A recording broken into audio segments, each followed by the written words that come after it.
For more awesome content, like and subscribe now.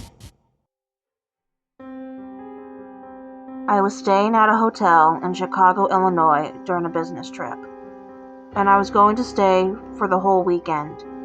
It was an older hotel, one that still used small keys rather than key cards to enter the rooms. I didn't mind. It seemed nice to get away from the onslaught of technology. When I checked into the hotel, it was packed full. A nasty storm had struck, standing many tourists and canceling flights. No more rooms were available, and many people were being turned away because of the lack of vacancy.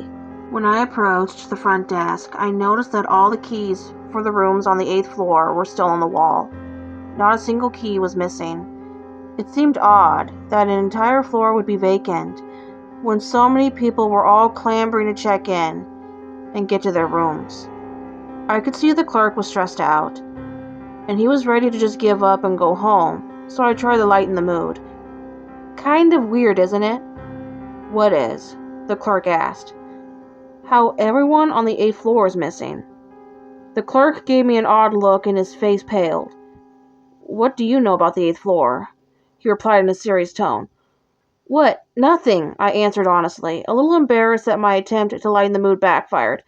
I just noticed that all the keys for the 8th floor are still behind the desk. The clerk blushed a little and tried to laugh it off. Oh, yes, I see now.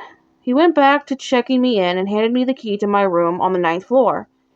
Enjoy your stay. I will, thanks. I awkwardly accepted the key and grabbed my bag, heading for the elevator.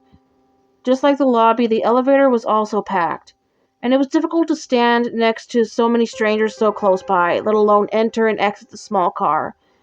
I struggled to reach and press the button for the 9th floor, but I managed to see over the crowd of people and reach the button panel. It was then I noticed that the buttons seemed to be missing a floor number, 8. That's funny, I thought out loud. I wonder why there's no button for the 8th floor. But no one in the elevator reacted. They either didn't care or they were too preoccupied and didn't hear me. Once I finally got to my floor and checked into my room, I took a moment to relax and unwind on the bed. I had to give a presentation tomorrow and I needed to be alert. I decided to go to bed early that night and to practice my speech a few times to make sure I sounded confident. I took a shower, brushed my teeth, and stood in front of the bathroom mirror as I practiced my sales pitch a few times.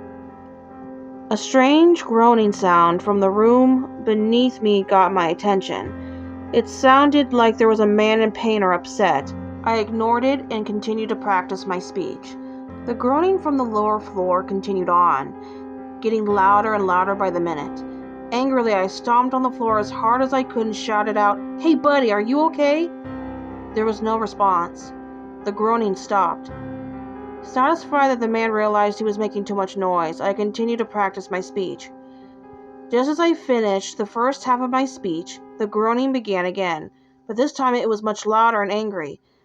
If this was going to go on all night, there was no way I'd be able to be prepared for my presentation tomorrow. I knocked on my neighbor's door and was greeted with a grumpy response from a young woman and her new husband. Excuse me, I politely tried to engage in conversation.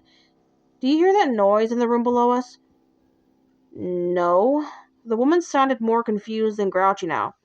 We haven't heard anything until you pounded on our door. Oh, sorry. I apologized, once again feeling embarrassed. Must be the pipes of something then. I tried to think of a possible alternative explanation so I didn't seem like I was a crazy person. Well, I'll call management then. Good night. The couple shut the door and locked it. I returned to my room where the groaning noise continued.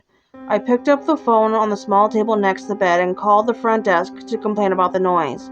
When I mentioned that it seemed to be coming from the room beneath me, a room on the 8th floor, the woman who answered the phone suddenly got quiet. Sir, there is no one checked into that room. It must be someone on the 9th floor. No, I try to sound confident. It's not coming from the walls, it's coming from the floor. Well, the woman sounded rattled, and I could sense that she was trying to think of an explanation just to get me to hang up. I'll call in the maintenance crew. It's probably a leaky pipe or a problem with the heating ducts. Yeah, thanks. I hung up the phone, not believing her for an instant. The groaning was growing louder and angrier by the minute. I put my hands to my ears to try and block the sound, but it wasn't enough. I walked back into the bathroom and turned on the shower and the sink full blast, hoping the running water would drown the noise, and it helped only a little bit.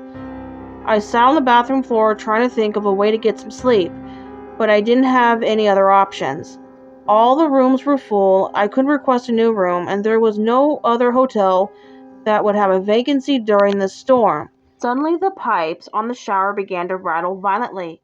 The shaking was so strong that it caused the shower to sputter as it continued to run. The sound was like thunder inside the walls, and the thunder outside the hotel, as well as the pounding rain, sounded like there was a freight train barreling down the tracks right at me. I left my room grabbing my key and my phone. I made my way to the elevator so I could lodge a complaint in the lobby. As soon as I stepped inside the elevator, I remembered that the 8th floor couldn't be accessed. The number was not an option. And I remembered all the keys for the 8th floor were still behind the desk at the lobby. How could anyone check into a room on the 8th floor? Curious, I exited the elevator and made my way for the stairs. I walked down the stairwell from the 9th floor and directly onto the 7th. That's impossible, I told myself. I walked back up the stairs and double-checked the floor numbers. Sure enough, just like the elevator, there was no number 8.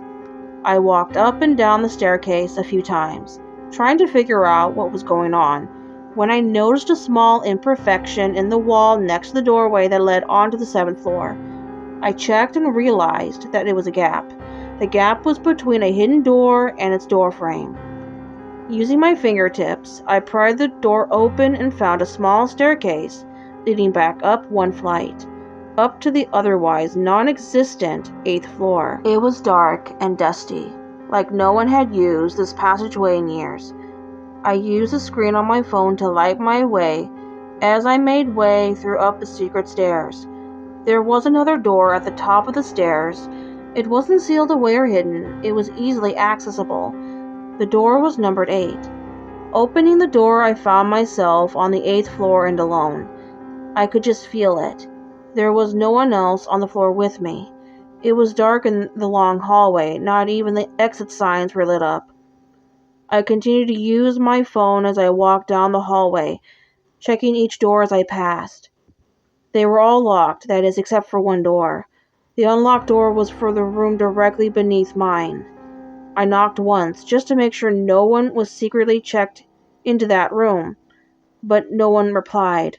I opened the door, still trying to figure out why this door was unlocked, and found myself standing in a room that mirrored my own perfectly. The lights didn't work. I tried the switch a few times, but there was no power on this floor. "Hello?" I called out into the room. "Is anyone in here?" Still no response. I went over to the phone and picked it up, but the line was dead. The amount of dust and cobwebs told me that no one was in this room and no one had been for quite some time, but I still felt compelled to look around. I opened the door to the bathroom and was taken aback by what I saw in the room. There was a bathtub in the room, unlike mine which had a shower, and the tub was full of water. The water was at the top of the tub, threatening to spill over at any moment. I stepped closer, still using my phone to light my way, when I noticed a dark figure in the tub. It looked like a man. A dead man. Shining my phone over the tub, I stared down into the still water, as if in a trance, trying to look at the dead man's face.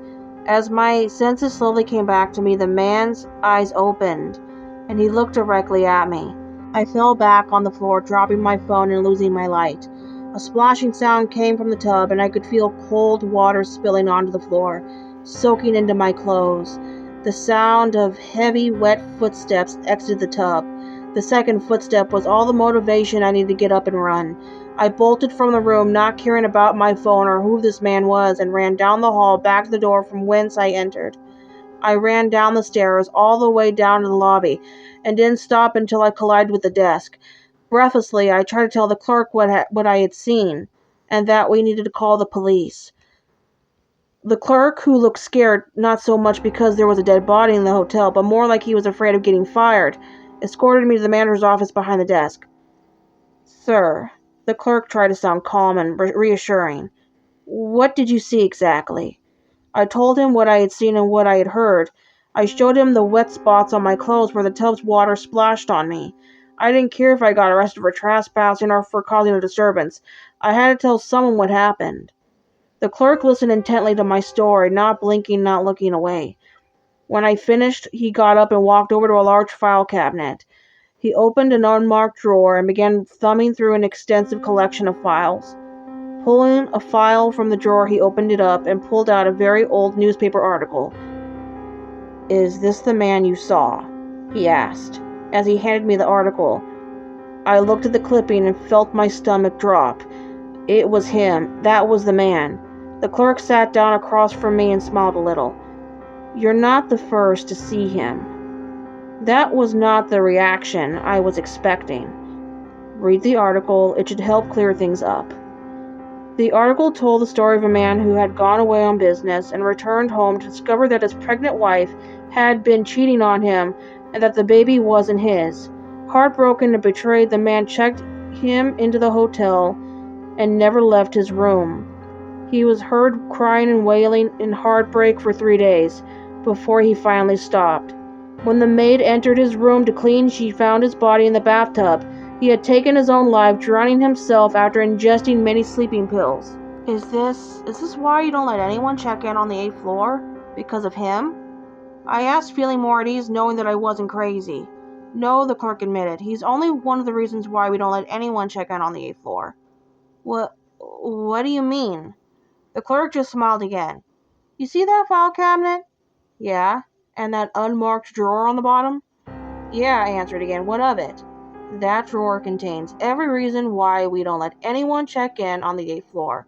Ever since this hotel opened in 1873, we've had people die in very unusual ways, always on the 8th floor." "That's strange," I commented, feeling a little queasy. "What's stranger is the fact that no two deaths were the same, and no two deaths ever took place in the same room. Each room on the 8th floor has housed tragic death, and each room has been reportedly haunted by the dead." That sent a shiver up my spine. "But how? Are you telling me the 8th floor is cursed? Anyone who checks into a room is going to die or be haunted?" The clerk bowed his head. "It's not just the rooms that have seen death. Maintenance workers have died, attempting simple repairs. One man was electrocuted trying to fix the lights. Another fell down the elevator shaft to his death. A maid was found dead, hanging by her neck at the end of the hallway." I sat in transfixed fear at the story the clerk had just told me, and I didn't want to believe it. "But shouldn't we call the police? I saw a body." "Everyone does," the clerk explained. "Even the police have seen the bodies, but have never been able to explain the situations." I didn't know what to do. It was late, I was exhausted, and I didn't want to cause any more disturbances. Reluctantly, I returned to my room. I took the elevator, and I held my breath as I passed by the sealed-off 8th floor. As I approached my room, I saw something on the wet floor outside my door.